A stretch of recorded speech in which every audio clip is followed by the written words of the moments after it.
Hello, and welcome to On Leading with Greatness. I'm Jim Salvucci. This week's installment, the bully's bottom line. Fake it till you break it. The true courage is the cool and calm. The bravest of men have the least of a brutal, bullying insolence. Anthony Ashley Cooper, the third Earl of Shaftesbury, Characteristics of Men, Manners, Opinions, Times, 1711. One of the most challenging aspects of leadership is countering, neutralizing, and helping others cope with bullies, which is one reason I write about bullies so often. Another reason, so many people are in denial about bullying behavior, refusing to admit they're a bully's victim, or worse still, that they behave like bullies themselves. The main reason I write about bullies, though, is because they offend my sense of justice and desire for boldness and honesty. It's not just their cruelty, but also their ersatz toughness. Every bully is a fraud, a weakling, and a coward. And deep down, they know it. We all do. Take your workaday workplace bully. They strive to intimidate, acting all hardcore and threatening. And they can do real damage to people and organizations, particularly when they wield institutional power. In fact, your typical bully would rather destroy indiscriminately, even self-defeatingly, than back down. Scary stuff. All true, but have you ever noticed that bullies, be they in the schoolyard, the executive suite, one cubicle over, or the government residence, only pick fights where they have all the advantages? Sure, they may miscalculate sometimes, challenging someone who actually surprises them by fighting back. But those deviations constitute blunders, not strengths, gutsiness, or even fairness. There's a reason bullies often operate in packs. In fact, bullies almost never actually fight. They're all about bluster and intimidation. When they do throw a punch, it's always down at someone who won't or can't punch back. Their go-to tool is scaring you into submission, into surrendering in advance. But if there's one piece of advice I can offer as an absolute when dealing with bullies at any level, it's never capitulate in advance. Pre-surrender just won't work. You think you'll appease the bully and maybe gain some relief, but you're really just signaling your weakness to someone who feeds off others' weaknesses. We have a special term for the impala that separates from the herd and lays low, hoping the charging line will overlook it. Hors d'oeuvre. The thing is, though, that unlike that line that risks attacking much larger animals and may even fight other lines for dominance, the bully is not brave. Bullies run from fair fights. They hide when it's time to step up for real and take a risk. The bully isn't anything more than an insecure fraud.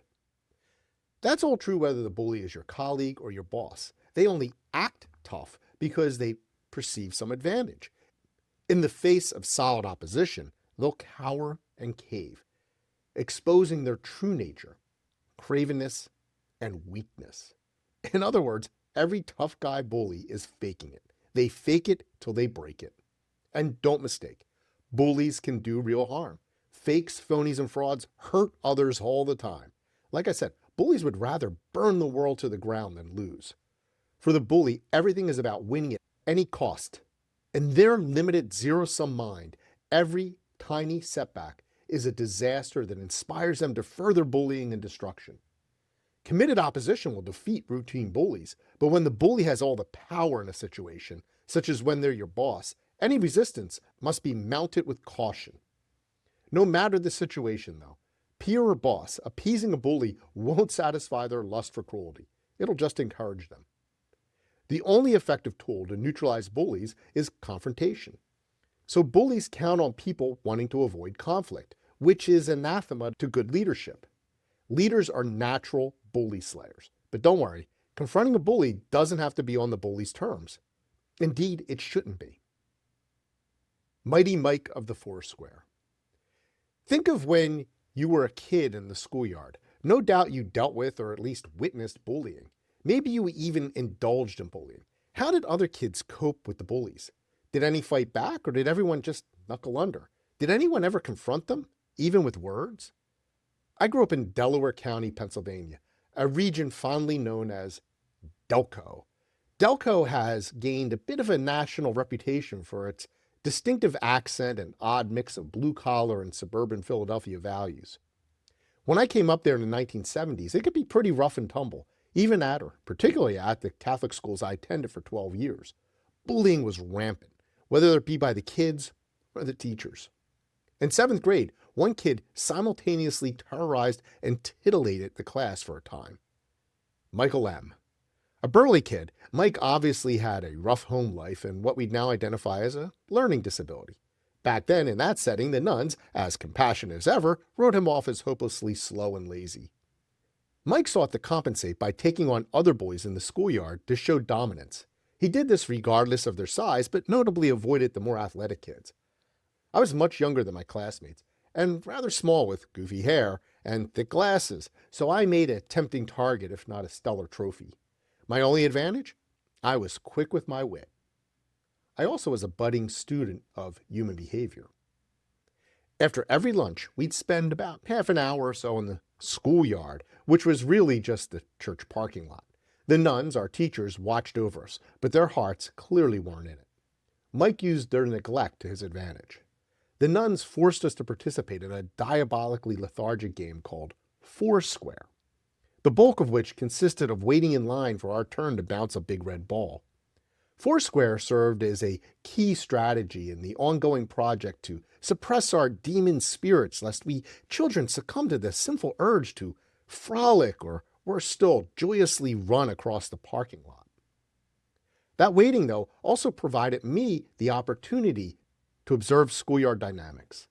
I watched Mike closely and took note of his remarkably simple yet effective bullying technique, and I have to hand it to him. He may have struggled with reading, but he was no dummy. Here was his typical sequence. 1. Mike waits until the closest overseer nun turns her back. He then taunts a boy in the Foursquare court. 2. The kid, knowing what's coming, desperately tries to appease him. 3. Mike abruptly punches his victim, usually in the stomach. 4. The kid goes down hard as everyone yells, drawing the attention of the nuns. 5. Mike strikes a pose, standing victorious with fists clenched over his vanquished foe, an indelible image, moments before a nun grabs his collar. Mike was always in trouble, so he didn't care about the subsequent punishment. Confoundingly, though, the school constabulary would also nab his poor innocent Mark every time, raising the stakes for the victim and lowering the chances that the kid would seek vengeance down the line. Thus, Mike convinced everyone that he was the baddest hombre in our parking lot schoolyard. I knew better, though. For one thing, Mike rarely had an actual beef with his victim. His attack was always an arbitrary ambush, meaning his punch was always a sucker punch and a crime of opportunity. Since the incipient brawl invariably got broken up before it could escalate, the Mark never got a chance to fight back, which is how Mike appeared to defeat bigger kids. That fact, and Mike's triumphant bearing as he posed over his fallen adversary, gave everyone the impression that Mike was invulnerable. In reality, I noted, Mike never fought. He only punched. Then one day, it was my turn. Mike started ripping into me about some perceived slight, but I fought my inclination to appease him. I knew it wouldn't work. Instead, I blurted out pretty much the sequence I listed above. The nun's back being turned, the sucker punch, the fact that Mike never actually fought. I exposed the whole of his modus operandi for all to hear. Mike stood there, fist at the ready, absolutely stunned. Everyone laughed. I had bested him with words, which, let me tell you, rarely did the trick in that schoolyard. Much to my surprise, he backed off immediately. From then on, he treated me with respect, like we were buddies or something. For me, that just meant one bully down, countless more to go. How to de-Mike your workplace and your mind. Let me say up front that if you suffer a workplace bully who has actual power, a boss or a boss's favorite, your options for fighting back are limited. Nonetheless, even if you can't confront the bully in power, don't resort to capitulation, which is always a self-defeating dead end. If you're truly helpless, you can still document, report to HR, maybe, or get out. Meanwhile, realize that simply recognizing bullies, even bully bosses, for the shams they are, can be empowering. Yes, fraudulent or not, they can hurt you. In fact, they want to. And yes, they love destroying. But that doesn't make them tough or brave or even powerful. A yawning chasm separates raw intimidation and real strength, and bullies count on concealing that gap. Once you know this truth, dealing with them becomes a lot easier. Remember, capitulation never works, and hiding is a form of capitulation. Even if you somehow successfully evade a bully for a time, that means they're moving on to someone else. Personally, I could never live with that. No leader could. Understanding the bully's dirty secret, that they're miserable cowards deep down, can stoke your confidence, preserve your dignity, and bolster your resolve to confront them whenever possible. It also prepares you to recognize and challenge the next bully you encounter, wherever that may be. So bullies fake it. They fake it till they break it. Understanding this fact will empower you to neutralize them directly or cope with them by maintaining your self-respect. It'll also free you to counter bullies as a leader.